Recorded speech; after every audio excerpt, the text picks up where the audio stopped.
É sempre tão bom poder bater papo, conversar aqui com irmãos e irmãs, homens e mulheres que trabalham na obra de Deus. E hoje eu tenho o privilégio de ter aqui comigo o Braulio Brandão, que hoje é coordenador do Carisma, mas há pouco tempo, né, Braulio, foi missionário aqui no norte do nosso país. Seja bem-vindo ao Mente Aberta. Obrigado, pastor Cássio. Isso mesmo, eu voltei ano passado, né? Eu trabalhei por 4 anos com a tribo indígena, com um povo indígena chamado Tucano, lá quase na divisa com a Colômbia. Foi em Brasília, ali no Congresso Federal, com os tucanos? Não, né?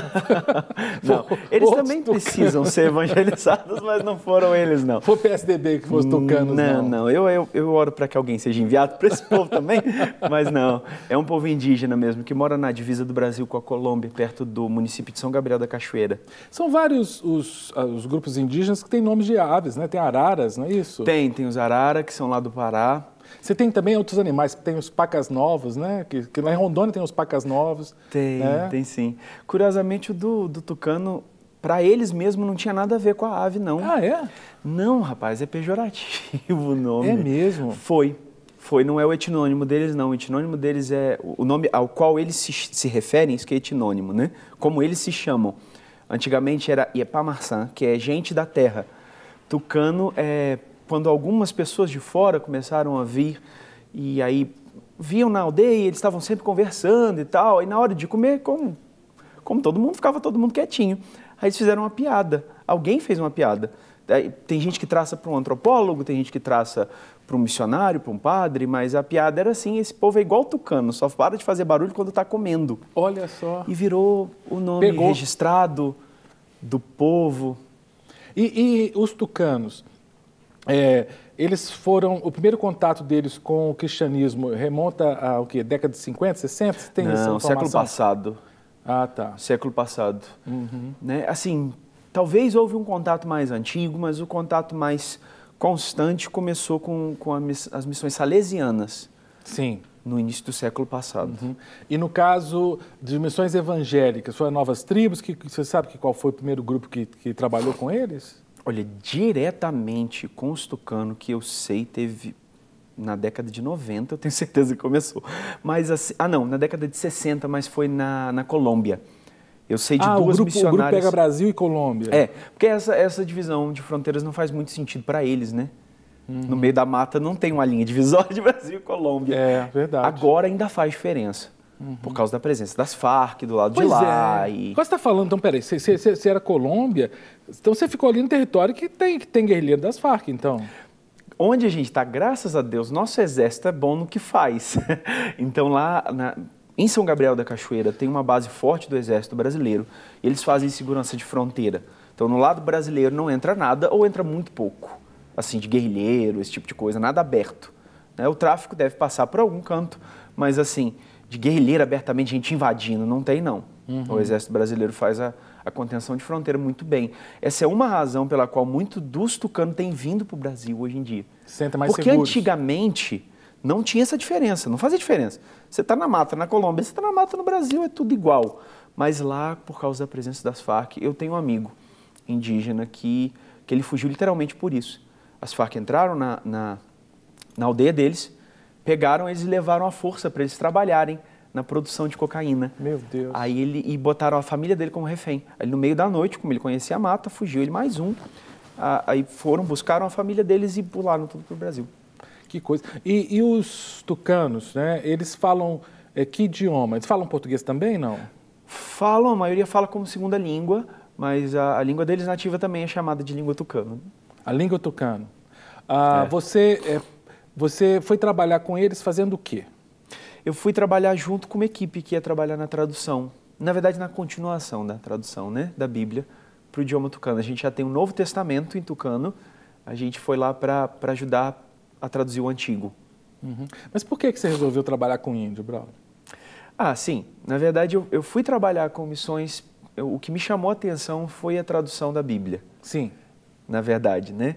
É porque a gente tem essa ideia de que missionário só está para ganhar almas e esse tipo de coisa. Não é bem assim. O evangelho, ele precisa tocar todas as camadas da sociedade. Tem muitas formas de se fazer missões, de trabalhar com missões. Tem muitas necessidades, depende do povo, depende do campo. Então, a gente está conversando aqui, eu estou citando uma série de situações que são peculiares ao povo tucano. Que eles têm uma necessidade por estarem na fronteira de Brasil e Colômbia. Outros povos vão ter outras necessidades. Uma delas é a da tradução da Bíblia.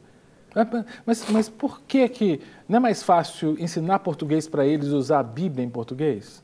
Não é a mesma coisa. Por quê? Não é a mesma coisa. É só você pensar, por exemplo, na quantidade de brasileiros que falam inglês. A maioria de nós arranha alguma coisa, porque bem ou mal aprendeu alguma coisa na escola, do verbo to be, etc, etc. Então a maioria de nós arranha, mas poucos brasileiros têm a fluência necessária para se ler a Bíblia em inglês. Por exemplo, imagina o trabalho que daria para dar uma fluência em inglês em todo o povo brasileiro.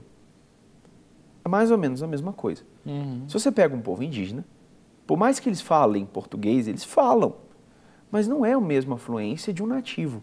Por mais que você estude a sua vida toda uma outra língua, não é a mesma fluência de um nativo. Existem outras questões. A língua tem muito a ver com a identidade cultural de um povo. Tem muito a ver com o seu sentimento. Você expressar o que você sente numa língua diferente é muito difícil. Perfeito. Então tem uma atitude assim, emocional. A língua materna, ela tem uma força tremenda, né? Tem. Deus fala com as pessoas na língua materna delas. Mas lá entre os tucanos já começou um processo de alfabetização? Já. Isso já, antes já dos primeiros esforços missionários, já estavam trabalhando com isso. Então, o seu trabalho de tradução, o que é? Você pega os sons daquele grupo e grafa esses sons, é isso? Como é que é isso? Em alguns lugares sim. A questão de missões é porque cada lugar tem uma realidade, né? Então lá nos tucanos a gente já tinha alfabeto. Na verdade, nosso problema era outro, tinha mais de uma ortografia. Ah, é? Tem mais de uma. E aí, o que vocês fizeram? A gente usava o que o pessoal queria. Sim. Mas é uma dificuldade. Ainda tem, hoje, o povo tucano não tem ainda uma que eles decidiram, porque não foi bem feito o processo de ortografia, pelo menos aqui no Brasil não foi, porque o sujeito ia lá para uma comunidade, fazia ali com aquele povo e acabou. Aí os das outras comunidades diziam, não, isso não está legal. Então você tem outros... Então são várias aldeias da mesma tribo? Várias aldeias. E às vezes com um sotaque um pouco diferente, assim como no Brasil, né? O sotaque do gaúcho é um, o sotaque do carioca é outro, então eles têm isso. Eles têm o sotaque do Rio Valpés, é um, o sotaque dos rios mais próximos da cidade, o do Tiquié é outro, então... Mas você, quando foi, você morou na aldeia ou você morava na cidade próxima e ia para a aldeia? Como é que foi o processo? Eu morava na cidade, assim, existem restrições quanto a se morar em área indígena, não é uma coisa muito fácil, por questões de lei, né? Até por ser um pouco invasivo, você tem que ter, né, o convite da comunidade. E também porque, como a gente estava justamente pensando em fazer uma tradução da Bíblia que alcançasse todo mundo, a gente não queria fazer isso, de fazer uma ortografia num lugar e ninguém mais gostar do que a gente estava fazendo. Então a gente morava na cidade para poder visitar pessoas de comunidades diferentes, de aldeias diferentes. Então a gente morava na cidade e passava um tempo na aldeia e voltava. A gente ia fazendo assim, em aldeias diferentes. Foram 4 anos? Foram 4 anos. Agora, Braulio, a gente está falando de missões, eu tenho algumas perguntas da internet sobre missões. Vamos, né, ler essas perguntas para você poder nos ajudar aqui respondendo-as. Vamos lá? Primeira pergunta. Por que devemos fazer missões em lugares distantes como África e Ásia, se nossa cidade tem tanta gente precisando ouvir o Evangelho? É uma boa pergunta, né? E é a pergunta que todo mundo faz. Por que você vai mandar lá para a África, para a Ásia, você aqui no bairro, na comunidade? A verdade é o seguinte, uma coisa não exclui a outra.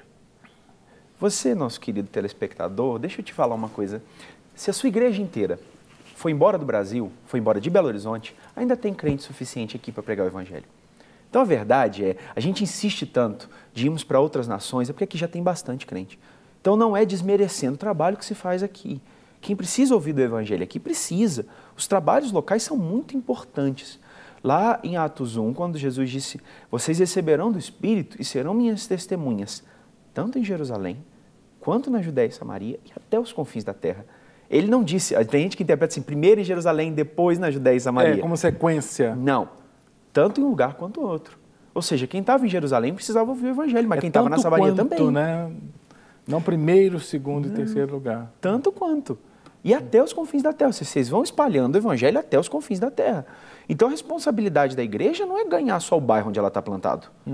A responsabilidade da igreja é trazer o evangelho para o mundo todo. Agora, a gente falou de África, Ásia, mas e Brasil? Quantos grupos aqui no Brasil? Assim, você tem uma estatística, alguma coisa assim, de grupos ainda não alcançados no Brasil? Tem muita coisa ainda? A questão do não alcançado é uma coisa um pouco difícil de medir, porque cada um tem um padrão. Né? Se você pensar em povos não alcançados, sei lá, tem uma medida, por exemplo, que diz assim, o povo não é alcançado enquanto ele não tiver pelo menos mais de 1% de evangélicos. Então, o tucano não é. Porque eu conto na mão, eu conheço praticamente todos os crentes. Do lado do Brasil, eu conheço pessoalmente. Que loucura! Todos eles. É porque não tem muito mesmo, não. Você conta na mão. Difícil, hein? Se estender para os católicos tem um pouquinho mais, mas também não são tantos assim. Né? Depende, às vezes, o que normalmente se diz disso é que um povo é alcançado quando ele tem, a melhor definição que eu vi, é quando ele tem uma igreja forte o suficiente para espalhar o evangelho para a sua própria cultura. Olha que legal. Um porque conceito. O que acontece é o seguinte, também eu posso pregar num lugar e todo mundo se converter. Então acabou, já foi alcançado? Não. Porque se todo mundo se converte e eu não ensino a Bíblia para eles, eu viro as costas e vou embora, daqui a pouco ninguém mais é crente. Então não adianta. Né? Então, às vezes, a igreja já está num estágio que o povo já se converteu. Né? Citaram um exemplo da África.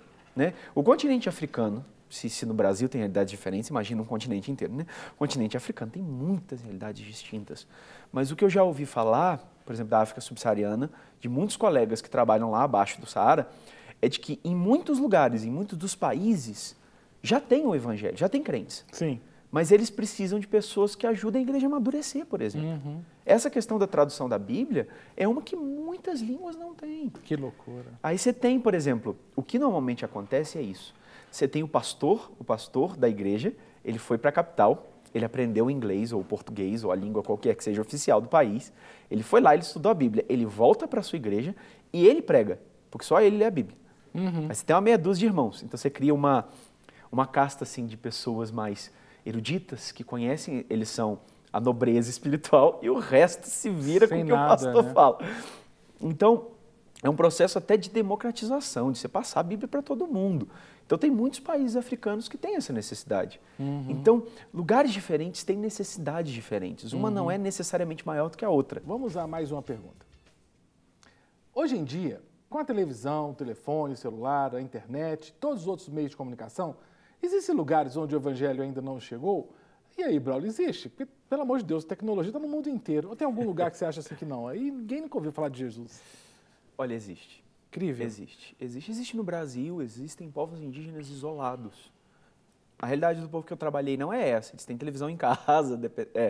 Tem. Isso todo mundo acompanha a novela. Já são aculturados, então. Teve uma que eu fui e era longe. Eu fui 2 dias viajando de barco, de canoinha, para chegar lá. Aí a gente levou um gerador para passar o filme Jesus, aquela coisa toda, para eles. Aí eles falaram com a gente assim, tudo bem, a gente achou ótimo, mas vamos começar amanhã, porque hoje é o último capítulo da novela. Que isso? Eles estavam lá com o geradorzinho deles e traziam gasolina da cidade e faziam. Então tem lugares que já chegou, mas tem outros povos indígenas que ainda são isolados, que não têm contato nenhum com a nossa civilização. Eu lembro que no Acre, eu fui missionário em Rondônia, no Acre, né? Eu fiz um missionário, mas na época que eu fui missionário em Rondônia, eu morava fora da cidade, mas tinha cidade muito perto. Né? Mas eu lembro que o Paulo Botrel, que é o pastor da Central, ele foi missionário na aldeia. E lá em Rondônia e no Acre tem algumas tribos efetivamente não alcançadas, tribos que estão isoladas completamente. Tem. De vez em quando se descobre uma. Um pedido lá, um grupo nômade, a Mata Amazônica é muito grande. E você tem etnias indígenas, povos inteiros, que tem 100 de pessoas. Eu conheci um povo indígena, um povo Dão, eles moravam perto da cidade de São Gabriel, mas eles têm pouco mais de 100 pessoas. Que coisa. O povo inteiro. Eles têm uma língua, eles têm uma cultura, foram dizimados por uma situação ou outra, por questões sociais, escravidão e outras coisas, foram dizimados, mas tem uma comunidade pequena. Então você imagina, 100 pessoas no meio da floresta amazônica, como é que você, olhando de cima, vai saber que eles fazem parte de um outro povo ou não? É mais próximo, de vez em quando se descobre um povo que, nossa, esse povo não é o mesmo não. Agora, como é que vocês fazem para ter contato com esses grupos? Porque a gente sabe que tem aí o pessoal da FUNAI, você tem a questão do governo, tem que ter, que tipo de autorização precisa para fazer um trabalho com esses grupos? Com os grupos isolados, pastor, é bem mais complicado. E eu vou ser sincero aqui, eu nem critico tanto a nossa querida FUNAI e o nosso governo, não. Sabe por quê? Porque muitos esforços missionários foram mal feitos no passado. A gente cometeu erros assim, sérios. Quais, por exemplo? A pessoa não percebia, por exemplo, a questão das doenças, né? Se é um povo que nunca teve contato com a gente, a gripe, por exemplo, dizimava alguns povos. Não só, antropólogo fazia isso também, né? Não vamos dizer que foi tudo missionário, não. Antropólogo espalhava doença, tinha uns que ia para pesquisar enfim, alterava a cultura do povo, já chegava mandando o povo parar de fazer as pinturas e as danças, enfim, insensibilidade cultural, né? Então já houve erros no passado. Então a coisa tem que ser bem feita, né? Bem alinhada. Então tem que se conversar com a FUNAI, com o governo, até para se respeitar o povo. Mas precisa de autorização formal, tem que ter o documento. Precisa de autorização formal. E não só isso, mas hoje, pelo menos o contato que eu tenho com algumas pessoas da FUNAI, não se faz contato se o povo não quiser. Até porque, a verdade é a seguinte, eu quero pregar o evangelho, eu preciso pregar o evangelho, eu sei que a pessoa precisa, mas eu não invado a casa de ninguém aqui em Belo Horizonte para pregar o evangelho. Sim. Por que eu vou invadir a casa do indígena? Então, acontece, eu, por exemplo, tive contato com um povo chamado Paracanã. Eles só tiveram contato com a nossa civilização na década de 80. Uau. E eles procuraram, eles contam assim mesmo. A gente foi atrás dos Toria. Toria é o nome que eles têm para a nossa civilização, para os não indígenas. Eles foram por uma razão que era a questão de que eles estavam sendo dizimados, não por doenças diretamente, mas por guerras com outros povos indígenas. Olha. Porque os outros povos já tinham contato com a gente, então eles tinham espingarda e pólvora, e eles estavam brigando com arco e flecha. Então eles equiparar. Foram por proteção, na verdade. Que coisa. Foram por proteção. Então, quando eles querem ter contato com a gente, aí o povo se aproxima, a FUNAI se aproxima, e aí daí vai se ver necessidade, o que eles querem ajuda e tudo. Porque pregar o evangelho não é só... Primeiro que pregar o evangelho não é mudar a cultura de ninguém. Alguns antropólogos defendem isso, não é verdade. Porque o evangelho se adapta a todas as culturas. As culturas também têm a ver com a criatividade de Deus no ser humano. Mas você acha que alguns aspectos culturais não têm que mudar à medida... Vou pensar, você com certeza conhece o povo Suruahá. Sim, questão do infanticídio. Do infanticídio. É um aspecto cultural o infanticídio, quando a criança nasce, por exemplo, com alguma má formação? O lápis leporino, por exemplo... Os Suruahás, eles enterram um bebê. Não é? Quer dizer, se evangeliza um grupo desse, com certeza esse aspecto tem que ser alterado na cultura, não é? Tem, mas na verdade, pois, todas as culturas têm coisas para mudar e coisas que não precisam mudar. A nossa cultura é assim. Né? O brasileiro, o jeitinho brasileiro é um negócio muito legal quando você, assim, quer dar atenção para as pessoas, né? Porque, por exemplo, o americano é muito rígido. Eles não têm jeitinho para nada. Não importa o que você está sentindo. Mas o jeitinho brasileiro começa a ser ruim quando ele se torna corrupção, quando ele se torna fazer as coisas de qualquer jeito. Todas as culturas têm isso. Né? A questão do infanticídio, por exemplo, ela não é aceita por todas as culturas indígenas. Também não é uma coisa assim, bem aceita. Em geral, por exemplo, você tem muitas culturas indígenas. A do Suruahá eu creio que é assim, mas não vou bater o martelo porque não trabalhei lá. Mas muitas culturas têm infanticídio. Quem tem que matar a criança que nasce com algum defeito, que pode estar com algum espírito maligno, alguma coisa do gênero, são os próprios pais. Mas os pais não querem matar. Exatamente, aí que está o conflito, né? Aí a pessoa, aí aquele pai não quer matar. Aí ele procura um missionário, diz, eu não quero matar a minha criança. O missionário tira e você acha que está mudando a cultura? Não, peraí. Aquele pai também está na cultura. Se ele não está aceitando, ele tem direito de não aceitar. Perfeito. As coisas mudaram, muito que se fazia era da época de uma vivência nômade. Você tinha que mudar de um lugar para o outro. Agora, por exemplo, questão cultural. Esse negócio de roupa. Você que teve experiência muito lá com o pessoal, os nativos. A questão de roupa. Eles que pedem para vestir roupa de ocidental, de branco, ou é uma imposição? Como é que é? Bom, lá onde eu já cheguei já andava todo mundo vestido. Então já estava aculturado. Mas é porque, em geral, assim, muitas das culturas indígenas têm isso em comum. Eles defendem, eles valorizam a alteridade. O que é isso? Eles gostam de coisas de outras culturas. Então, em geral, quando eles têm contato com outra cultura, eles pegam um elemento aqui, outro ali. Eles pegam coisas porque eles acham legal. O brasileiro é assim, né? A gente vive imitando americano, vive imitando europeu. A gente pegou esse traço de muitas culturas indígenas que influenciaram a identidade nacional. Então, eles têm isso. Então, muitos povos indígenas acabam gostando da vestimenta e pegando. Tem um caso, por exemplo, de um colega que trabalhou com Assurini, um povo Assurini. No povo Assurini, os homens andavam cobertos e as mulheres andavam nuas. Aí, quando eles tiveram contato com a nossa civilização, eles começaram a comprar cuecas, porque eles acharam legal. As mulheres continuaram andando nuas, mas aí teve uma outra situação. Quanto mais pessoas de fora iam, elas se sentiam constrangidas pela maneira que os outros olhavam para elas. Interessante. Dentro da cultura não tinha problema com isso. Não é que não tinha sensualidade, a sensualidade era exposta de outras formas. Não era com a quantidade de roupa. Aí eles, normalmente, quando vinha um visitante, elas vestiam. Elas só ficavam sem quando não tinha ninguém de fora. Porque o jeito que se olhava para elas era um jeito constrangedor. Interessante. Não havia sedução, então, na pouca roupa delas. Não, era postura, era outras formas de sedução. Interessante. Bom, vamos a mais uma pergunta da internet para o Braulio. Será que vale a pena dedicar a vida à obra missionária? Ei, Braulio, você não perdeu tempo, não? 4 anos lá. Não, teria ficado mais. Tive que voltar por outras situações, mas não. Você não perde, porque dedicar sua vida à obra missionária é dedicar sua vida a fazer o que Deus nos chamou para fazer, que é ir pregar o Evangelho. E claro que vale a pena dedicar a sua vida para pregar o Evangelho. Aliás, o que não vale a pena é você fazer outra coisa. Né? A gente tem uma definição muito restrita de obra missionária, né? Aquilo que a gente estava falando. Né? Também fazer missões não necessariamente é ir embora do Brasil. Sim. Então, você está pregando o Evangelho, vivendo o Evangelho aqui, você está, de uma certa forma, fazendo missões. Então, o que não vale a pena é você viver sua vida sem cumprir o que Deus chamou para fazer.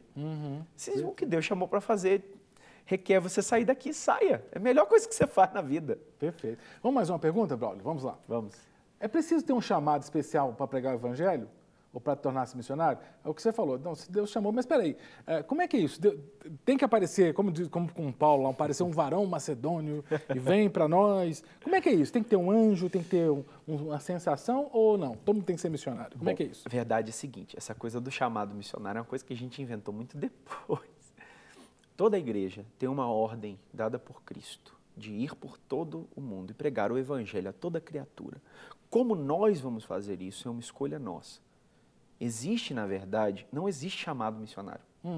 Existe direcionamento. Missões, normalmente, a gente chama, isso que eu estava começando a falar, né? De quando a gente prega o Evangelho em outra cultura. Todo mundo é chamado para pregar o Evangelho, nem todo mundo vai ter contato necessariamente com outra cultura. Mas isso não é um chamado, é um direcionamento. Você está sendo testemunha de Cristo aqui, Deus pode dizer, não, eu quero que você seja minha testemunha em outro lugar. Isso é um direcionamento. É como o apóstolo Paulo. Aquele foi uma direção que Deus deu para ele ir para Macedônia. Mas ele já estava sendo pregador do Evangelho há muito tempo. Ele estava sendo pregador do Evangelho antes de ir para os gentios. Quando ele estava no meio do povo dele, se converteu, ele começou a pregar o Evangelho. Então a gente tem que pregar o Evangelho em todo lugar. A minha pergunta é a contrária. Por que essa resistência toda embora daqui? Né? Então, se for para parecer que, se for para ter um chamado, é chamado para ficar. Não. Você não. Quem é missionário, a gente costuma dizer o seguinte, não faz a pergunta contrária, pergunta assim, Deus, o senhor quer que eu fique? Se ele não quiser, você vai, porque tem tanta gente precisando. Perfeito. Vamos fazer uma pergunta. Vamos lá. A confusão linguística que se deu na construção da Torre de Babel pode ter dado origem aos tantos idiomas existentes hoje? Você que fez curso de linguística, trabalha com tradução, Braulio, você acha que tem a ver essa questão da Torre de Babel, com tantas línguas e dialetos hoje? Pode. Uma das interpretações que existe é que até então eles tinham uma língua só, e a partir da Torre de Babel, quando eles tentaram construir, né, Deus confundiu as línguas deles e aí começaram a surgir outras. Mas o curioso é que num capítulo antes, já há menção de haverem línguas diferentes. Então existe uma interpretação de que, na verdade, já havia diversidade linguística. Só que eles tinham uma língua franca, uma língua comum, que todo mundo entendia, mas a partir daí se perdeu o entendimento. As pessoas deixaram de entender as outras línguas. Foi a confusão. Depois a gente tem um programa só sobre linguística, eu tenho tanta pergunta sobre isso, quais são as raízes, as matrizes linguísticas. Bora. Vamos deixar, isso vai ser um programa só sobre isso. Querido, obrigado, viu? Foi bênção, foi muito bom. O prazer foi meu, pastor Cássio. Para receber todas as novidades do canal, inscreva-se e, se curtir o vídeo, clique em gostei. Aproveite para acompanhar a Rede Super nas redes sociais.